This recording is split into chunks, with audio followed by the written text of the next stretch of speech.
Hi hello viewers, welcome to our channel war creations. ఈరోజు నేను మీకు ఒక సింపుల్ అండ్ టేస్టీ హెల్దీ మా ఇంట్లో మార్నింగ్ బ్రేక్ఫాస్ట్ గాను లేదా నైట్ డిన్నర్ గాను మారిపోయే ఒక రెసిపీ. మరేమీ లేదండి, చపాతీ పాలు.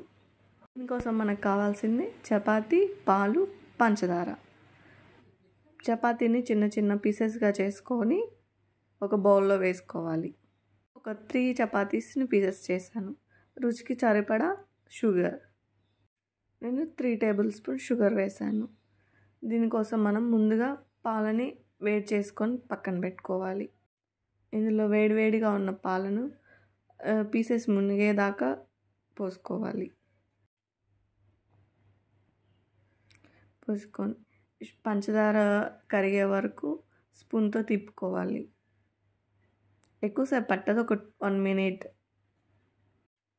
వేడివేడిగా తింటే చాలా బాగుంటుంది. మా ఇంట్లో అందరూ తింటారు. మీరు ఒకసారి ట్రై చేయండి ఎలా ఉంటుందో. మీకు నచ్చితే ఒక లైక్, షేర్, సబ్స్క్రైబ్.